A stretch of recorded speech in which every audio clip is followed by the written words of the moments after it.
Mrs. Repswal, are you able to hear? Oh, yes. Oh, yes. Good afternoon, Ms. Repswal. Good So I'll afternoon. just, Hanji, Colonel Govila is here with us, and I'll just hand over to Pooja or Vidhi. Yeah, I'll take over, Mrs. Radha. Okay. Thank you, Vidhi. Thank you.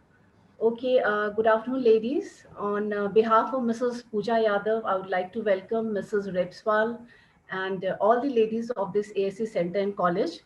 And I also take this opportunity to welcome Colonel Sanjeev Govilia. I would just say a few words about him. Colonel Sanjeev Govila is CEO of Hampach Initiative, which is engaged in long-term financial planning and wealth creation, but only for the armed forces and their relatives. And they have won several awards. And in the next 50 minutes, he'll be giving us a small talk on financial management. Thank you, Colonel Govila, for sparing your valuable time and giving us such important information. And I'm sure we all will be benefited from you. Over to Colonel Sanjeev Govila.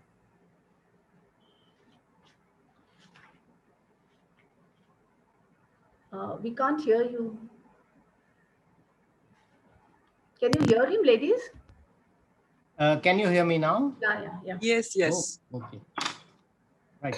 So is it very clear? Because I normally use the headphones, but this don't seem to be working. Right. So it doesn't matter. When you mentioned the word ladies meet, I was reminded of a couple of years back. The ASC ladies were hosting the Delhi ladies meet. There is a central Delhi ladies meet. So that was being hosted by ASC ladies. That was in, I've forgotten when, I think 2018 or so. And then the DGST's wife, she said, okay, why don't you conduct something on financial planning? So of course it was a physical one. I conducted it there in I think it was Manekshaw Center. So I feel I'm doing the very same thing here. I had attended that one in Manekshaw Center. Okay, Mom. Yeah, we were in Delhi at that time. Okay, so nice to know that. So there might be some repetition for you. However, no problem. Okay. Thank you, ma'am. Now, I'm going to conduct it. Considering that there might be some ladies who've not had any exposure to anything financial. So I'll do it right from the very, very basics. And for all those who are more advanced, then please bear with it. Don't mind.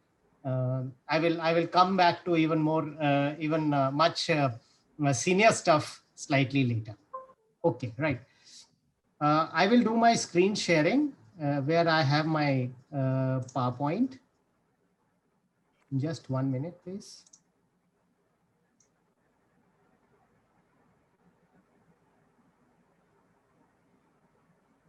So is the screen visible?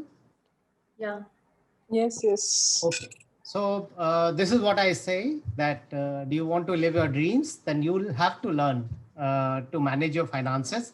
Like they say that money may not be everything, but it does help you in getting whatever you want in a large measure. Okay.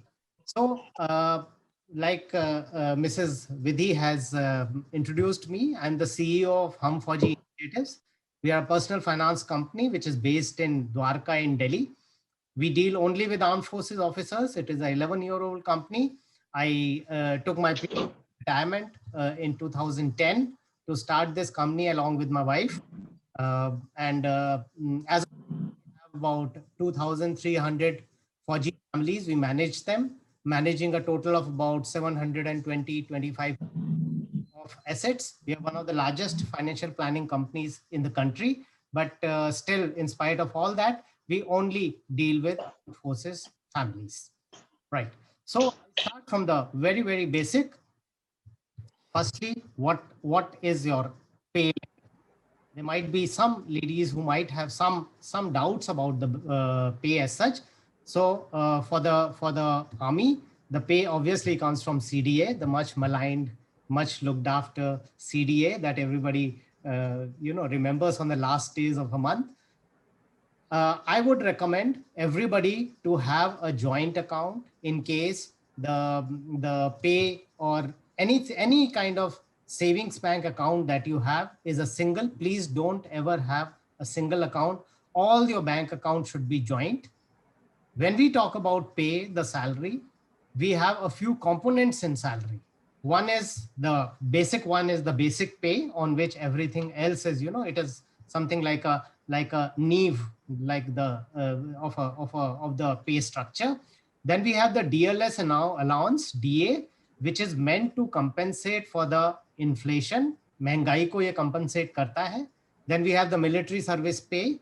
And then there are so many allowances which cater for various things like transport, if you're using your own transport, if you are posted in certain specific areas, or if you don a separate kind of uniform like the para allowance, those kind of things, they form your component of pay. DSOP is one of the best investment avenues. But from 1st April onwards, there will be some shadows of tax coming on it. You might have heard about it. The rate of interest of DSOP is 7.1% tax-free. So whatever you have in your DSOP till 31st March, just a few days from now, will be fully tax-free. But from 1st April onwards, anything that you put more than 20,833 rupees in a month will become taxable. In all likelihood, it's a good avenue to save, but please don't go gaga over it now because of the taxation which is coming out, which will become, which will be levied on it now. One big problem that I've always found, I did about 27 years in the army. I am ex-NDA, so 4 years of training, 31 years. One thing I find, especially with the young officers, is that they take out money from DSOP as the slightest text. Please don't do it. This is basically for your emergencies, for real big expenses. You want to buy a car, don't go and take a loan. Take out your DSOP, but don't take it out for small minor things, right? Then other Fauji item is AGIF, Army Group Insurance Fund. It's a compulsory life insurance for which 5,000 rupees per month are deducted from the salary. There is a cover, life insurance cover of your husband for 75 lakhs with this monthly deduction. Most of the officers do not need any other insurance. Please don't take any insurance from what an agent somewhere, even in Bangalore, sells you. You don't need anything like that. Of course, AGI, that is Army Group Insurance Organization, also gives loans for home, car, laptop, mobile, so many things. But don't make it as a personal policy. Don't take loans unless you have to. Whatever kind of loan it is. Home loan is sort of a good loan. Okay, take it because it's a low rate and there are some tax concessions available. But for rest of the things, please avoid taking any loan. Income tax. Now, most of the officers don't understand what is income tax. So it'll be very good if you can get the basics of income tax right. Simply, income tax is a tax because you have income, right? There are some things which contribute to you saving tax. That is your AGIF, Army Group Insurance Fund, where you pay 5,000 rupees per month. Amount that goes into your DSOP, your child's tuition fee, any insurance premium that you pay, even home loan, etc. There are lots of tax savings available to you. The tax slabs are, as I have written right in front of you. Most of you are in 30% tax slabs, which is the highest tax slab. So there is only a very little amount that you can actually save. There is a concept of financial year. Financial year starts from, 1st April onwards. So 1st April to 31st March is a financial year. And income tax return has to be filed between May and July. So these are the most important things about income tax. Of course, income tax is a very, very big issue. And one has to really be interested to go into something more than this. I've given out income tax calculations. How do you do it? I think I'll skip it. Difficult to explain it here on an online thing. But I only want to say one thing, that income tax, people make a hawa out of it, that it's something very, very different, very difficult to compute and all. It's very simple. It's a very simple, straightforward way to compute it. Nothing great at all. Most for the serving officers, most of the tax anyway is deducted by CDA. So nothing much is left there. Okay, now I come to a very important aspect, something on which, you know, most of the families flounder, right? Most of the families do not make what I call income expense statement. Money comes, money gets spent, and then whatever is left is saved. That may not be the best way to, you know, have a good today and a better tomorrow. I would recommend each one of you, since you are attending this seminar today, please make something called income expense statement. It will take you 5 minutes. That's all, right? Sometimes what happens, you know, families come to our office. The gent is there and the lady is there. I ask them, what are your monthly expenses? What are your monthly household expenses? The husband, the officer says, we don't spend more than 40,000 rupees a month. The lady looks at him very angrily. What do you think? We spend at least 60,000 a month. You know, it's the same house, same household, but 50% difference. That is so because probably they have never written it down as to what are they spending. They are not keeping an eye on it. I'm not saying spend less what is required. I'm just saying for once, write down how much are you spending. What is the advantage of this? The advantage of this is, firstly, you'll get a good view into what are you spending and what is available for saving. You know, when you are serving, there are very big expenses which are going to come up in future. We'll talk about that. But it will be good if you have an idea of how much is there to save, rather than saving just because you think you should save that much.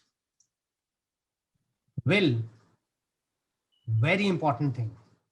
Please do not take this thing lightly.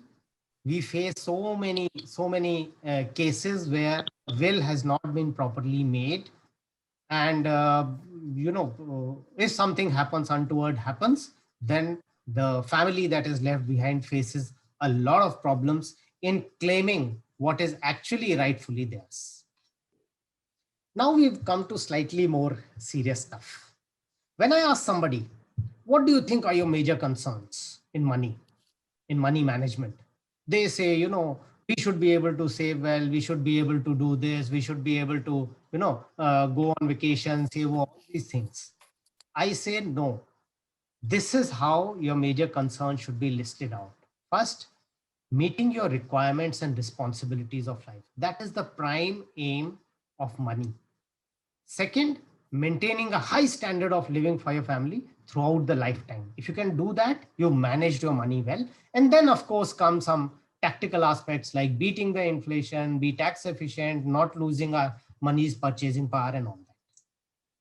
So to make it, you know, simpler, I'll narrate a story of a bubbling young man, Arun Kumar, who got commissioned into the Indian Army. It was his dream come true. So the enriching life of a newly commissioned officer, commissioned, first few years of life, unit life, adventure, courses, postings, movements, CI ops, glacier, all those things which we all face, you know, basically a good guy, a friendly guy. Official parties, drunk parties, all those things which go on. And of course, couldn't help it. So marriage too, followed by 2 children, boy Ishan and girl Diksha. Money seemed adequate. They had a car, they went on vacations, they had outings, they were eating out, all those things were there. Life seemed good. He was told, max your DSOP. And then if you have anything left, put it in bank FDs, fine. He bought LIC and postal life insurance policies because he went to unit, staff, everywhere, you know, these agents were there and all that. And some of these policies were through the DSOP also. He booked an AWHO house, one good thing he did at 12 years of service, and he took the maximum loan for it from AGS, He also took car loan, PC loan, all those things just because they were available. He said, why leave this good chance? He also dabbled in stocks, had some gains, some losses. He didn't know much about stocks. And then he said, oh, this is too much of a headache. Let us just leave it. I'll not look at them again. But general happiness, lived a rich life, happy life. Now, life goes on. Ishan goes to 12th class, brilliant boy, but as it happens in India, you can't get through IIT, but you get through the best other college in the world. He got into an Ivy League college in US, but the cost was approximately 20 lakhs a year. He was very sure he can't meet it. So it was his first financial shock that my boy, he's worked so hard, he's got into the top college of the world, but 20 lakhs a year, no way, we can't meet it. Same happened with his daughter Diksha. She wanted to do design, couldn't get through the NID, Ahmedabad, where she wanted to go, but then she got through some very good design colleges in Singapore, in Australia, Paris, things like that. But again, the costs were exorbitant. They could not afford. Why he couldn't afford? Because he had so many insurance policies, but they were all locked. He couldn't take out money from there except if he was ready to take a loss. He wanted to take out from money from DSOP. His wife said, this is only the first stop. We have so many different bigger things coming up. If we empty our DSOP now, what will happen? What if an emergency comes in? And as such, we don't have too much money in DSOP, right? He already had so many loans. So he was not eligible for taking an education loan and things like that. He realized, and if this is the first big things which have come, then there are so many other big expenses coming in future. Post-graduation will come, their marriages will come, we will require to change our car. The family is saying, everybody is going abroad and taking selfies of Eiffel Tower. What is wrong with us? Why don't we go there? And many more such events that he could think of. But where's the money? He couldn't see where is the money, right? He said, is it usual? I was earning well. I thought I was saving also well, but there are so many loans I have: house loan, car loan, PC loan, personal loan. And then he said, we have been planning for Forge, but have I planned for myself? I've never planned for myself. And at the very first block, I spent. So that got him thinking. And then a grave thought struck him. What he himself is not around tomorrow? Will all his planning, all his life, will it come crumbling down like a pack of cards? So he got scared. There is something wrong somewhere. Which road do I take? When Alice asked this, the cat said, where do you want to go? Alice said, I don't know where I want to go. Then the cat said, then it doesn't matter which road you take. Most of us keep on going without knowing which road to take. It is always good to know which road to take and go on that road. Then you will reach where you actually wanted to reach. Of course, every road goes somewhere. How could Arun have taken the correct road? He should have correctly identified what he wanted to achieve. Where did he want his life to go? What did he want his children to do, and his own life? What did he want out of it? What are his financial goals? What are financial goals? It is simply the big things in life which we wish to do, which require a lot of money. Once you know that, you have to identify where should I invest the best for it, right? And then have patience and do regular monitoring so that slowly and gradually we build up the corpus which is required to meet those big things in life. Most of us don't do that. And what could be those big things in life? When very young, self-marriage, right? Purchasing new car or bike and changing it every 8 to 10 years, maybe 12 years. Good domestic vacations each year. Even international vacations every 3 to 4 or 5 years. Higher education for children And if it has to be abroad, should be planned for. Marriages of children, pursuing own passions. Sometimes they could be very expensive. Changing or buying goods and gadgets. We all yearn for them and we want to keep changing them too. And new, varieties keep coming in the market all the time. Helping a relative. Many of us wish to do that or have a compulsion to do that. Charity and many more such things. Each one of them costs, and some of them cost very, very big. So we need to plan for them. If we don't, then we'll keep on taking loans and keep repaying them, affecting our quality of life. I don't know whether you can see it. It's slightly biggish, slightly small. I'll try and make it bigger. See, just look at this. Look at this. Can you see my mouse? Is it visible? I'm moving it. Yes. Okay. Yes. Right. So, see, this is a plan. This is part of a financial plan that we made for an officer. So I'm just projecting it here to show to you how the things can cost real big. See, this is an officer. I've changed the names for the purpose of, confidentiality. You just see, it was made in 2019. We keep an emergency or contingency fund. Now just see, I'll pick up any one item.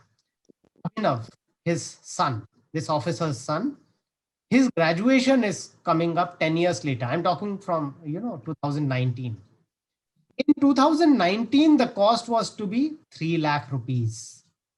And in 2029 to 31, when the cost would come up for 3 years, it would cost 25 lakhs. Can you imagine a regular graduation costing this much? Let's look at something else. Surbhi's marriage, 19 years later. If it were to happen today, it will be 25 lakhs. If it were to happen 19 years later, 1.5 crores. No, it's not a mistake. It's a correct one. Marriage costs increase at the rate of about 10% per annum. And when they increase at 10% per annum cumulatively for 19 years, the cost is 1.5 crores. And when I say at 1.5 crores 19 years later, it is equivalent to 25 lakhs of today. I don't think any one of you would think that spending 25 lakhs in a marriage today is anything great. 19 years later, please remember such things, and things compound like this, right? So that is the reason that we need to plan. Sorry. Okay, if we need to plan that this is the cost of things, how do we get that money? When I talk about 1.5 crores or 50 lakhs of things, most of you would, have glazed eyes. Where is the money coming from? I'm not likely to have that kind of money. You will have that money if you do a bit of a planning. This is something called goals mapping. What are we doing here? These are your requirements. These are likely to be your baskets in which you will have your money. You can sit down on a lazy Sunday morning, try and do this mapping. Okay, Surbhi's graduation is coming up in that time frame. What am I likely to have? What is the kind of money I'll have in my mutual funds? I mean, I'm giving an example, or FDs, or in my DSOP. What is the kind of money that I will have? Can I map it to that? Things like that. When we make a financial plan, we show to an officer, from the way you are going right now, you are likely to meet these requirements, these green ones, and you are not likely to be able to meet these requirements. So you have to do something different to be able to meet these things, which are important part of life, but may be elusive to you if you don't plan now. What is the financial everyday rule? Most of us think income minus expenses, jo bach gaya, that will go into savings. If it were to be this, then we'll have more of these reds. If we wanted to include the greens also, the rule will have to be, income minus savings is equal to expenses. It doesn't mean that you just keep saving all your life and live like a pauper today. No, this rule means please calculate properly, control your expenses so that you lead a good life today, but you also lead a great life in future. It should not happen that all your efforts are at leading a good life today, and when anything comes up, then you go take loan from your friends, families, or go to the market and take a huge loan. That is the meaning of this. So please interpret it in that manner. Frequently asked questions: how much should I put in bank FDs or DSOP, etc.? Is insurance a good investment? Should I go to mutual fund? Should I invest? Should I buy another house? Should I put money in gold? Now, this being frequently asked questions, I will try to answer them now. Before I go on to that, some basic, very, very simple financial concepts is what I'll give out. Very easy to understand. First, human financial life cycle. We've heard of human life cycle, but not a financial life cycle probably. See, there are three financial phases in our life. Number one is this, the student phase. We all are through with that, about first 22 years. Second phase, all of us on this meeting are in this phase of life. What is this phase of life? This is the phase where we earn the most, we have the maximum expenses coming up, and this is also the phase when we save for the third phase, the retirement phase, so as to have a golden retirement, right? So this phase currently through which we are going through is very important. We need to take a lot of care. We need to lead a good life, spend well, but also save well. Second, when we were in our school, we heard of simple interest and compound interest. I'm going to talk about compound interest. What does compound interest do? It gives you interest on interest. That is why it is called compound interest. Now just see this slide.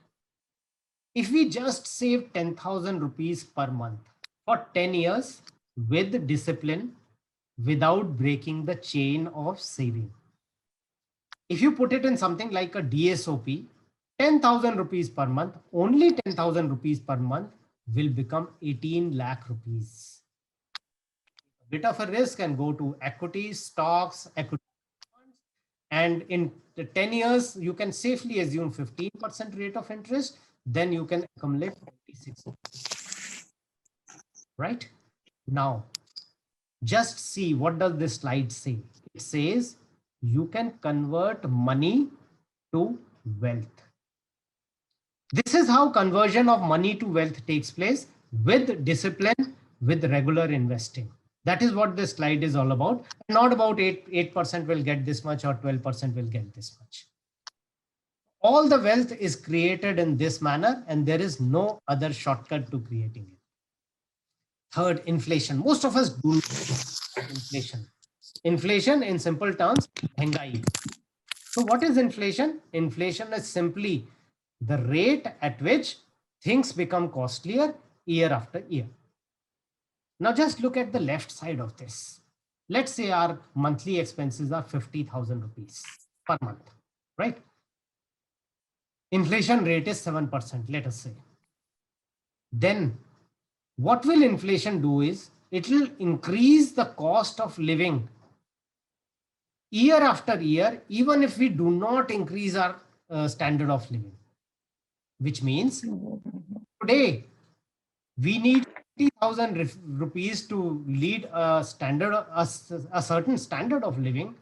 20 years later, we will need approximately 2 lakh rupees for the very same standard of living. Not impressive? Okay. Let us look at it from another point of view. Let us say you have 10 lakh rupees. You put those 10 lakh rupees in a box and close it. And you open it after 20 years. Of course, you will have 10 lakh rupees only in it, unless the rats have eaten it. But the value of that 10 lakh rupees will be equal to 2.34 lakhs of today. What is the meaning of this?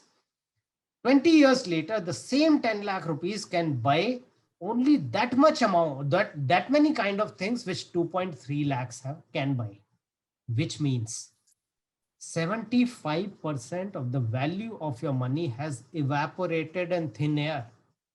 Why has it done so? It has done only because of inflation, only because of महंगाई. It is like, you know, that wood borer. We all know what is wood borer. It gets into the wood, keeps eating it. We don't even come to know.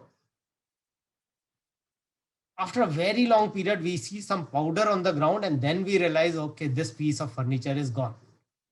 That is what inflation is. We don't realize what is it. But when we go after a few years, when we see our money, oh, this was supposed to be able to buy this, it can't buy anymore. That is what inflation is. See this? Do you relate to it? Just few years back, Yes. this is what it is today. Scooter was 50,000, Swift is 5 lakhs, more than 5 lakhs. You know, this is inflation plus our aspirations. And earlier the vacations a few years back were Manali and now they are Switzerland. So, you know, we have to cater for so many things. Okay. Then I come to taxes. We all know there are something called taxes, but what do they do to our money? We may not know so very clearly. So I'll take a very, very simple example. Bank FD. Today, if you're a banker, he'll give you 5.5%. Otherwise, he'll give you 5.3%. That is what it is. But it is not 5.5%. If you put your money in it, let's say your husband does FD, he is in 30% bracket. Compulsorily, there will be 30% tax deducted on whatever interest you get. And effectively, you will get an interest rate after the tax on this at 3.85%. Now you see the inflation, things are becoming expensive at 6 to 7%. Your money is earning not even 4%, which also means every year the money is, your money is losing its purchasing power at the rate of 3% compounded every year. Okay. Sorry. Yes. Yes. I don't know. Yeah. And if tax and inflation combine, this is what happens. I'll explain it to you to make it more scary.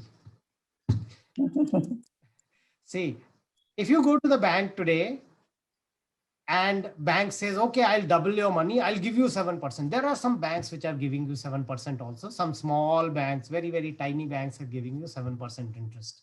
Though SBI and ICICIs, they are giving 5.5. He will say, if you give me money, I'll double your money in 10.25 years. You say, okay, I've got 10 lakh rupees, double my money. I'll come back after 10.25 years. What happens after 10.25 years? Let's say 10 years. What happens? You go to amount finally received from bank will be, of course, 20 lakh rupees. Right? But because of 7% inflation also, your 20 lakh rupees will be able to buy the very same things which your 10 lakh rupees today can buy. So effectively, what is the gain that you've made when your 10 lakh rupees have become 20 lakhs after 10 years? Zero gain. You measure your money's efficacy in what can you buy. If you can buy the very same thing, then your money has not increased. But over those 10 years, you would have paid a tax of 3 lakh rupees also. So have you gained or lost? You've effectively Lost. Okay. I'll come to where should you put your money now, right? I'll take five basic things where we put our money: life insurance policies, equity stock markets, real estate, safe things like DSOP and bank FDs and things like that, and gold. And since I'm addressing a ladies group, so gold I will talk about, not ornaments, not the gold. I'll not be targeting the gold. That is your own personal gold. I'll be talking about gold as an investment. Investment. Okay. Sorry, what's happening? Yeah, insurance. See, insurance is basically the aim of insurance is a financial protection against unexpected events in life. So we take life insurance so that if something happens to me, my money, my family gets a big amount so that they can at least financially go about their life. But what happens actually is that insurance is also sold as an investment by agents. Why do they sell it as an investment? Because when they sell it as an investment, they get a huge amount of commission. If they sell it as a insurance only that policy which only gives you insurance, they'll get some, 4-5% premium, 4-5% commission. When they sell it as an insurance come investment, then they get 35% as commission. If you pay a premium of 1 lakh rupees for your policy in a year, 35,000 in the first year goes to the insurance agent. You won't be able to believe it. So where does that 35,000 come from? They come from the premium that you paid, from the 1 lakh rupees that you paid. So you are thinking that you invested 1 lakh rupees. Well, actually 35,000 has gone to the insurance agent, 5,000 has gone to the company, insurance company, and only 60,000 has got invested. 40,000 has got frittered away. It will never ever give you anything worthwhile. After 10, 15, 20 years, you will be surprised and shocked to receive that small amount of money from your insurance policy. Similarly, some people say unit-linked insurance plans, pension plans, children plan, medical insurance.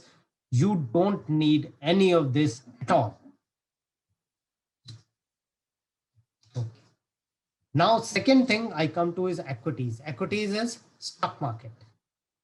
When I talk about stock market, share markets, most of the people say, oh, very risky, don't touch it.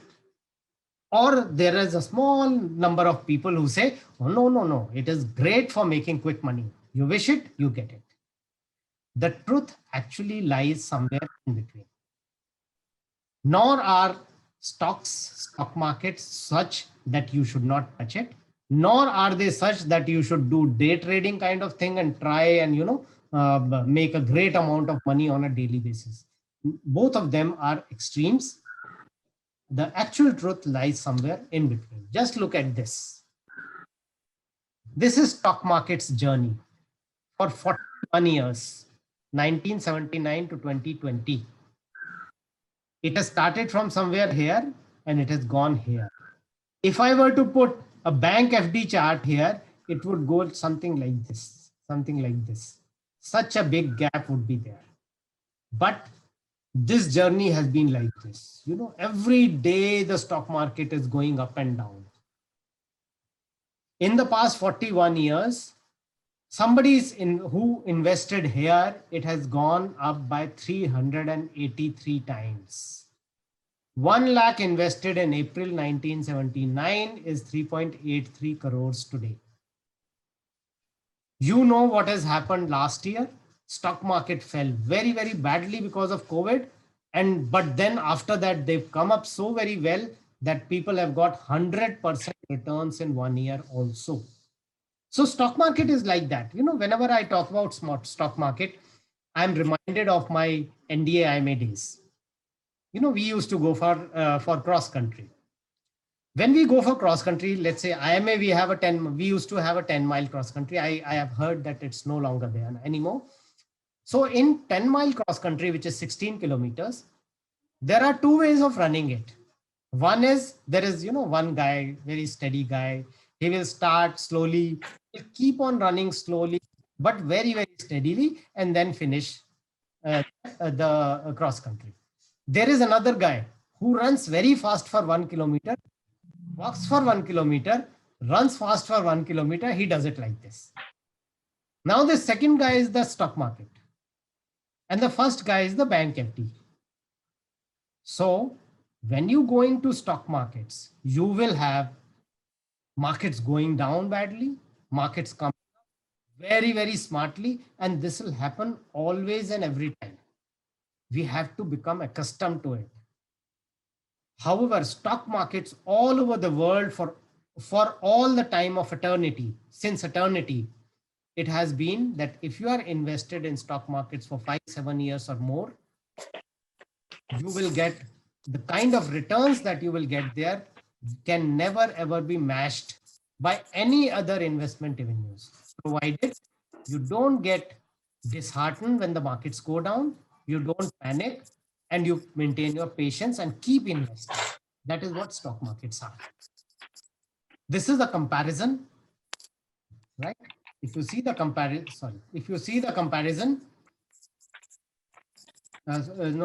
this is how stock markets work. If you invest for anything more than 5-7 years, the probability of gain goes up to approximately 90%. Some people think, you can lose your money entirely. It doesn't happen like that. Okay, right. So should you simply start investing in the stock market because it can give such great returns? It is risky in the short term. Please remember, stock market is not meant for investing for 1, 2, 3 years. It is for long term. And if you wish to do that, you would need this kind of knowledge, this kind of effort. How many of us can do it? Hardly anybody can do it. So you wish to invest in stock market. I say you should invest in stock market, but all this cannot be done. Is there a way out? Yes, there is. Mutual funds. The word mutual funds, mutual is the word means collective investing. So we give our money like hundreds of thousands of other people to a fund manager. That manager is a knowledgeable guy. He's got his research team. That person selects the stocks to buy, selects the stocks from his portfolio which he should sell, how long to keep for, when to sell, when to buy. All those decisions are taken by that research team, because we can't do it. We don't have the knowledge to do it. And then in the end, we get the returns that stock market gives. See this chart. This is how mutual fund work. We are this guy. We give our money to a fund house. India has 44 fund houses like HDFC, ICICI, SBI, LIC, and for many foreign fund houses like Principal, PGIM, Invesco, Franklin, and many, many more, right? So those fund houses are there. They have a total, for these 44 fund houses, have a total of 2,200 schemes. We choose the scheme that we want. We choose, it has a fund manager and his research team. They invest the money that we give. Money could be anything from 1,000 rupees to lakh rupees, 1 crore, whatever you wish, but you can invest from as small as 1,000 rupees. Every month, also SIP, systematic investment plan. You can put as small as 500 rupees if you wish. It goes regularly. Returns are generated and returns are given to the investor. That is how mutual fund works. So all the problems of, when to invest, where to invest, all those are taken care of by the mutual fund manager. There are many types of mutual funds. There are stock market funds, equity diversified funds, there are debt funds who do not invest in stock market at all. They are absolutely risk-free. There are funds which are a combination of these two. So there are many, many varieties. There are in fact a total of 39 varieties of mutual funds that are available. Right? They are very, very tax efficient. You save a lot of tax there. You get the investments done through experts. You can take out your money anytime that you want. You can put in any amount of money anytime. You can put it on a monthly basis. You can put it on any basis that you wish. If you want, if you're at the verge of retiring, then it can also give you a monthly additional pension if you wish. These are the comparisons that I've done let's say you put, say about 20,000 rupees per month in a mutual fund or in an insurance policy or in your DSOP kind of thing. These are the likelihoods if you put it for a long period of 15 years. You can see the kind of differences that can come in. Okay. Now I come to safe products. Safe means products like DSOP, PPF, bank FDs, etc. These are the products where the returns are low because we are looking for safety. When we look for safety, then the returns will be low. This is a universal truth. There is no investment product available in the world which will give you full safety and very high returns. It will never happen. If somebody says there is something like this, then either that person doesn't know or is lying, right? So whenever you opt for safety, you are actually opting for lower returns. After this, we have real estate. We all know what is property. We all know what kind of properties are there, how to invest in them and all that. There are some myths that I would like to demolish here. Number one, never take home loan to save tax. You know, it is equivalent to buying an ice cream because of the cherry on top. You don't buy an ice cream for the cherry. You buy an ice cream for the ice cream. So if you need a home and you don't have the money, take a home loan. Saving tax is just incidental to it. Ideally, you should have only one property. Why should you have only one property? See, the good old days when you buy anything in real estate, any property, and its prices will go up are over. They are gone. You yourself would have seen that in the past 8 years, property has only given negative returns. Why has it happened like that? Because much better financial avenues are available now. That is number one. Number two, there are, just 1 minute, please. Number two, real estate, it used to move on black money. The government has moved very, very strongly to curb black money, because of which that money is not coming into the property, and hence the properties are not going up the way they used to. And third is that in the market, the market rate and the circle rates have come almost at par. The difference between the two used to be where the black money used to play, right? Last point that I would like to say is, do not take a property for rental purpose. In India, the rental returns are atrocious. I stay in Dwarka in Delhi. If I buy a property for 1 crore here, I'll get a rent of 16,000 rupees. 16,000 rupees means 1.92 lakhs per year. If I take out tax from it, I'll get about 1.6 lakhs. So my investment is 1 crore. I'm getting 1.6 lakhs per year. That means 1.6% return. In the past also, the return was like this, but at least the property prices used to go up. Now they have not gone up for 8 years, and I don't think they're going up for at least a few more years. There is so much of property lying vacant. There is so much of supply available everywhere, whether it is Delhi or Bangalore. There are ghost towns literally which have been created. Nobody is occupying them. Prices of anything go up only when the demand is more than the supply. Right now, supply is much, much more than demand. For many years, this demand will not get extinguished. Hence, property will not go up. Gold, all that glitters is not gold, right? So though McKenna's Gold, that famous movie made this line famous, all that glitters is gold, but it is actually not so. Most of us think that, gold can only go up because we buy the gold, keep it for years, and then suddenly we find that the price has gone up. Agreed. But if you can keep something better in this manner with patience, you will find that gold has hardly increased in prices. Please remember, gold only goes up when the world goes down. In a financial parlance, it is said, gold zooms when the world is doomed. What happened last year in the pandemic, when the economy was over, when the stock markets had crashed, when the factories had closed, gold was going up.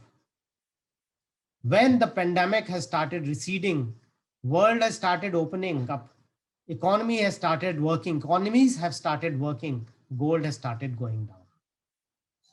Gold can be as volatile in its rate as stock markets. If I show you the gold chart, how it has behaved in the past 10 years, 15 years, you'll say, oh no, it is not gold chart. It looks like a stock market chart. So if you have to buy gold, please buy gold for your personal consumption. Don't buy gold for the purpose of accumulating or as an investment. So what is the final gyan? Summarized, organize yourself, joint bank account, good filing system. All the ladies should be aware of the pay and allowances of their husbands, because husbands at least pretend they are too busy to do anything about it. You all can do, very, very good things with the money that officers get now. You can do a great thing for your family today and for future. Prepare an income expenses statement. Where are you spending your money? Is there a scope to save some more while leading a great life today? Try to save maximum in initial years of service, because later on with children and so many other things, the expenses will definitely go up.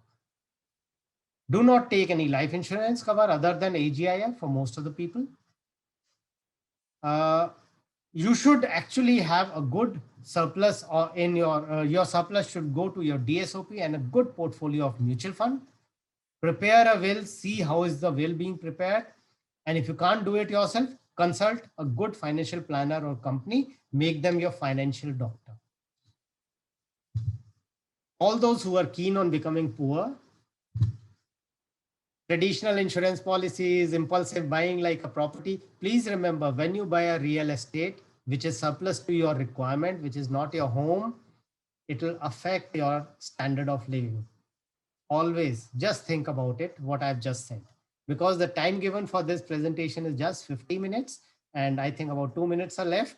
So I can't say much, but just think about it. Don't keep large amounts in savings bank account, bank FDs, etc. Don't invest in stock markets with little or no knowledge. And always remember, relying on free advice is the surest way to become poor. Nothing ever is free. Like, who said, I've forgotten, that if you're getting anything free, then you are the product. Easy tips to become rich: plan, plan, plan. If you plan well, it'll all work out well. Choose the right combination of investing avenues. Invest regularly. Don't think, okay, I'll invest later because I don't have much money right now. You don't need much money to invest.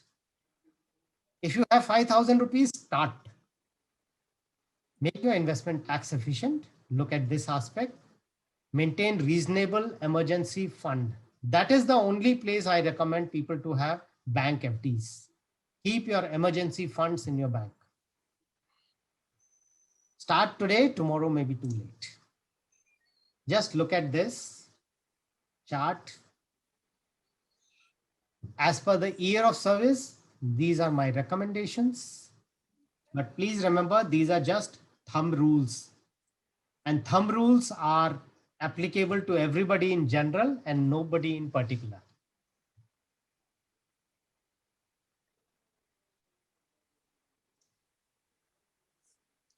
I would like to explain this. This is a risk return slider. Here you have things of high risk. Here you have things of high safety. High safety definitely means low returns.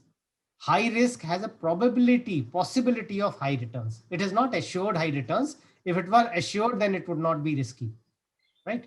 This is your slider. If you move it towards safety, you are going away from returns. If you move it towards, high returns, you are going away from safety. So safety and returns are two ends of a slider. Last part, here I close. Life throws all the choices at you. They're like bifurcations on a road called life. When your husband started off from NDA, IMA, OTA, everybody was at the same level. Few years down the line, down in time, the standard of living of each one kept on, changing with respect to each other because of the choices that one makes. And the final form when you retire could be vastly different from what you thought it would be. Right? Only because of the choices that you make when there is time to make those choices. Okay. These are my, this is my website. Not showing it to you because it's a good looking website or something, but because there is a huge amount of stuff there which you can refer to. Since we as a company deal only with armed forces officers, whatever you find on my website, on our website, is entirely written for armed forces officers and their families. So things like wealth simplified, children future planning, retirement planning, and many, many more things are written only with armed forces officers in mind. So many blogs, hundreds of blogs we have written, which are there on our website in this section, right? We are very, very regular on Facebook, and at least a post a day is there. Same for Twitter. We are very active on Twitter. And I would recommend each one of you to go to our YouTube channel. You'll find a lot of stuff there, and you can go through at least some interesting ones that you find there. This is our Telegram channel. Okay, I don't know how many of you are on Telegram. It's almost like WhatsApp. So we have got a channel called HFI Money Talks. Right now, there are about 1,725 members, all Fauji's and Fauji wives. Lots of things get discussed there. And people keep giving solutions to each one. They keep supporting and keep telling everybody what to do. Like, somebody is written here, as you can see, this is yesterday's thing. A query, somebody called Anuj has written, should one withdraw from DSOP to clear the loan? So then people, then various people have given their own point of view. What should you do and what should you not do? And this is a very long thread. It has continued. So people ask questions like this. Others reply. I also reply and things like that. So I would recommend you and your husband to come on to this HFI Money Talks, and you will gain a lot. Okay, I finished. Any questions? These are our contact numbers. Any doubt, anything you have, anytime, you can definitely, come back to us. Every day, 20, 30 people ask us various questions. We are very happy to be answering them. This is my personal number. Mrs. Vidhi, she has that. Ladies, if anyone has any query or you want to ask something, please go ahead. We can ask a question or two.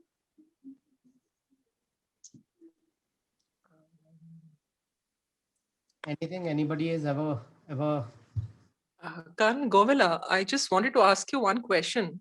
Yes, ma'am. Whatever, this talk was very interesting and very enriching, but Thank it's you. mostly for young officers. And do you think people who are nearing, I mean, they'll be retiring in a few years. Okay, ma'am. They're specific, they should, because most of the responsibilities would be over by the time they retire. Okay, ma'am. So for them, the investment would be different, because the requirement also would be different. Very good question, ma'am. Very good. Absolutely. In fact, if we are, how many people are there? 23 minus me. If there are 22 people, at every stage of life, each of the 22 people would have their own separate requirements. Even in Yes. your case, ma'am, what you think today is the requirement, 2, 3, 4 years later, that requirement would have undergone a change, and the change could be subtle or even drastic. Yes. And when I address diversified crowd like this, where I don't know what kind of people are there, then definitely I try to pitch it at the level of officers around 40 years of age, 35, 40 years of age. However, True. conduct retirement seminars, I will recommend you, ma'am, that the YouTube channel that I have, which Sure. I will request you to go over to that. There are plenty and plenty of material there, and there are webinars which have been conducted. You can go and watch one such webinar. I'm just typing out. I just typed out my YouTube channel link here. Yes. Yes. Yes, I've seen that. I'll surely see that. Yes, Thank you. Thank you, Colonel Govila. And Thank you at so any much. point of time, if you have any Just one question, Colonel Govila. The earlier, like the DSOP, you could put in a fair amount, but now with these revised laws, you have only 20,000, they're saying. So for our age group, whose kids and all are working, we had thought we'll start putting in extra. But should Okay, one do that? ma'am, see, I'm writing an article on this, and we send out an article on every Wednesday and Saturday. So if you wish to subscribe to it, you can go over to our website, and there'll be a drop down, and you can subscribe there. You'll automatically keep getting it. Now, this question is being posed to us by hundreds and thousands of officers now. The article that is almost over now, almost finished now, I am proposing there that agreed, there is some amount of taxation that will take place, but even after the taxation, DSOP still remains a very good investment avenue. You are only for subscription beyond 2.5 lakhs in a year. Is there going to be a taxation, right, ma'am? And whatever you have accumulated till 31st of March, there will be no 31st of March this month itself. There will be no taxation on that at all. Okay. However, there is one point definitely I would like to bring out. What most of the officers do is they put a huge amount of money in their DSOP. Please don't do that. You should never ever put all your eggs in one basket. The best way to do it is have an emergency fund of depending on you, it could be anything from 1 to 5 lakhs. Have it in small FDs in a bank, right? That is number one. Put your money, put some amount of subscription in your DSOP, and put almost an equivalent amount in mutual funds. With this, you are hugely diversified. You are taking advantage of the various financial avenues that are available to you. Fine. Thank you. Thank you so much. Anyone else? Anyone else with any questions?